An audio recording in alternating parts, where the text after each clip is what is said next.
Yeah, let's go. So for this part, I want to go into a bit of the writing process that you guys go into as far as creating music as DateMonthYear. Okay, I used to do it Frank Zappa styles, writing out everything, and that turned out to be a waste of time. Just it's far more interesting to write about 60, maybe 70%, and then pick the people, and then it comes to life. To get that skeleton, and then Yeah. Yeah. And so it ends up often being something that might not have been initially, and that's fine with me.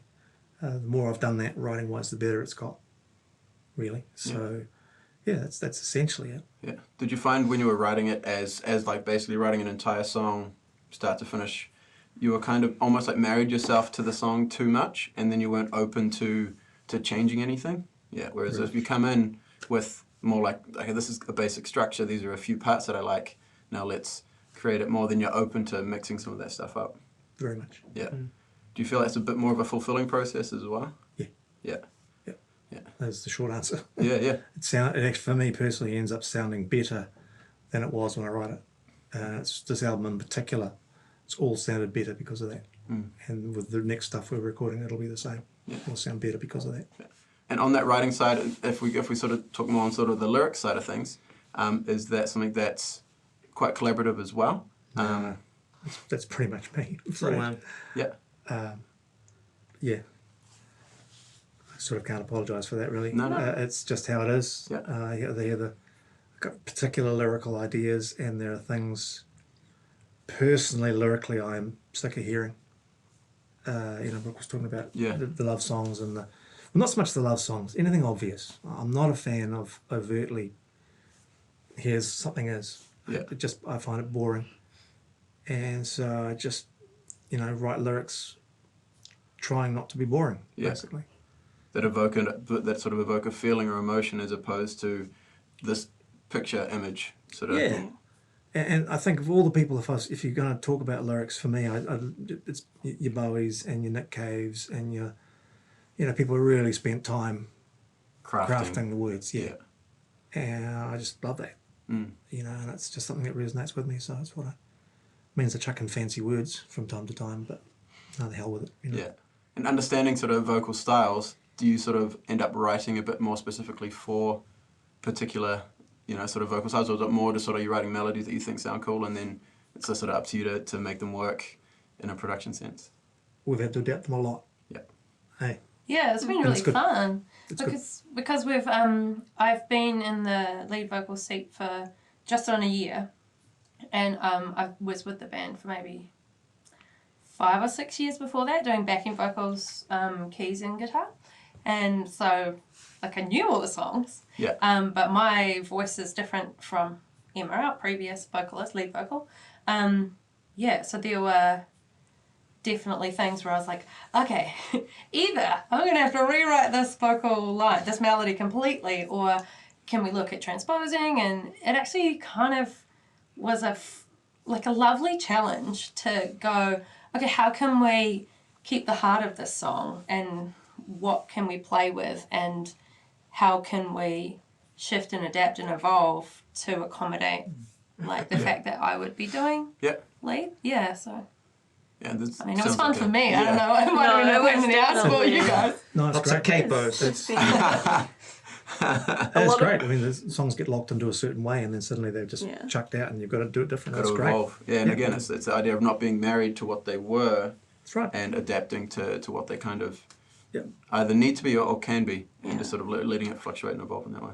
Yeah, and I guess with the songwriting, having that solid kind of, this is where the song begins, and then working out what it looks like with this collection of humans bringing it to life is quite lovely. You get to interpret it. There's a level of interpretation that Trevor invites, really, to say, how does that melody sit for you? And then, kind of as we rehearse, or we'll find things, whether it's can we modify this? Make this longer in this section because that solo that you're doing there, Tyler. Just, we need more of it. That's great. Or, yeah. That's You're like, I'm trousers okay right with that. there. Trousers. Double the length of the solo? Sweet. Yeah. Easy. Yeah. And how do you guys approach the recording process, the production side of it all? For the last thing, it was somewhat haphazard, to be honest, only because of finance. Yeah. And there was a hiccup. We were ready to record the album at one point, and then there were circumstances which meant it didn't happen. So that meant basically it took ages, mainly because what we didn't do is play all together in the studio. It was just me layering everything up. Yeah. But then, ironically, we did the last 3 songs together. We went in for a weekend, did them all, bam. Yeah. You know, so it was incredible how quick, you know, That process is versus yeah. the layer to layer sort of. So, I mean, it's once again, if you're Frank Zappa, it's great. But if you really want to get a result, like I say, we knocked off 3 songs in a weekend. Had them all tracked and bam, you know. Yeah. So that's the way I'd much prefer doing things in the future. Yeah. It is a weird kind of time delay otherwise, because you're like, you learn a song and record a song, and like it might be one that you're performing, and then by the time it's released, you're like, oh, I haven't played that for a wee while. Yeah. So yeah, That's right. And recording in that way was a cool concept because all of us were playing at the same time during recording. Yeah. Like it wasn't like, okay, your turn to get in the booth, buddy. Yeah. All right, like a sit full and wait band for a track. few hours. There was like all of us were just playing at the same time. Yep. So, and you don't hear much about that with recording nowadays. So it was interesting. A lot, especially nowadays, a lot of it is kind of piecemeal together. Although I feel like there is a trend of more going back to that band in a room jamming, because that sort of, there was a hunt for perfection for so long, and now it's almost too easy to produce something that sounds really, really nice and clean. Yeah. And then something that sounds more real has got almost like more of a value to it now. There's just a certain vibe, like when we're all playing together at the same time. And I don't even know if you can hear it in the music and I the think final you can. recording, but you can. It comes across. You can tell that definitely. we're all just jamming together. You know. Yeah. What were those 3 songs? I'm just trying to remember. Yeah. Speed was one. Speed, Flowers, Flowers, yeah. Mm-hmm. And one the other. March. Exodus? Oh, it could have been Exodus. No, it wasn't Exodus. Oh, maybe it was March. You can see good memories. Definitely Speed and definitely Flowers and... The viewers can try and guess at home.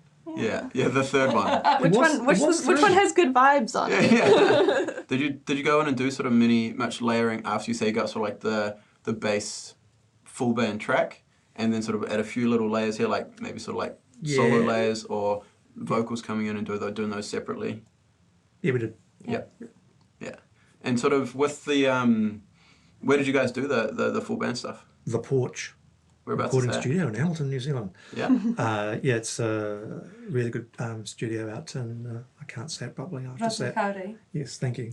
By the zoo. I can't say my That's arse. all I know is by the zoo. So everybody Can't say works my together to arse. answer the Yes. question. Yeah. I like it. It's a good, really good studio, really good drum room, Yeah. good live room in there, so it's a good place to work.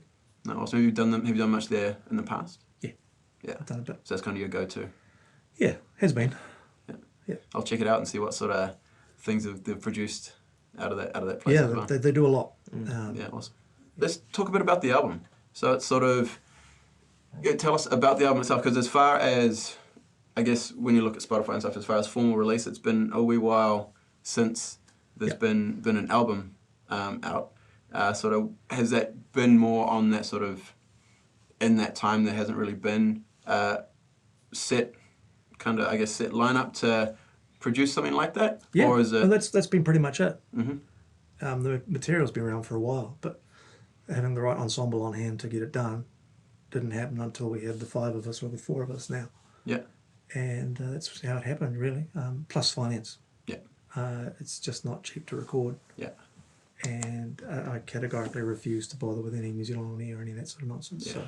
So, That's a whole other mess. yeah. Yeah. And it works for some people, but it won't work for us or Yeah. me. Yeah.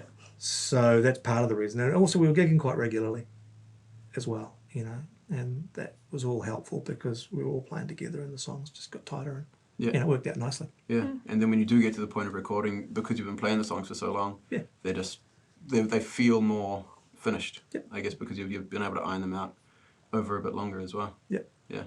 And what sort of themes, I guess, either lyrically or through the songs, did you sort of want to try and get across with these songs, or what are sort of some of the themes in the album?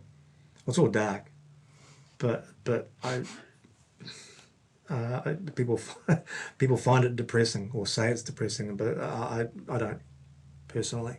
Playing good stuff is playing good stuff. So lyrically, it's all Exodus is about global environmental catastrophe, fun stuff like that. Yeah. But I just don't, like I say, I don't write about stuff that's I would consider sort of trite or hackneyed. Yeah. So if it's a song about that, or if it's a song like July, which is about evil pop stars, or a song about speed, which is about the horrors of working, what the hell? That's what comes out. Yeah.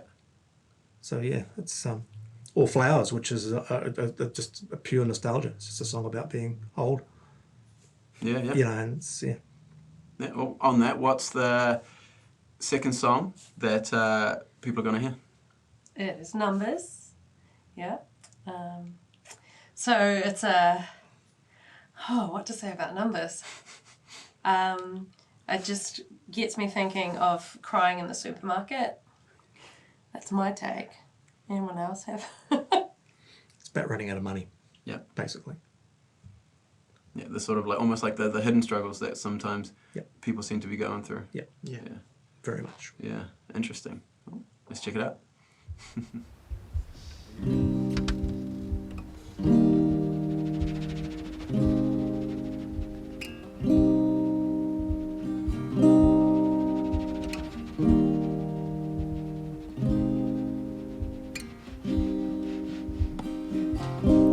You're dancing with Machiavelli's ghost. It's the hidden fears that hurt you the most. Take a holiday on hope.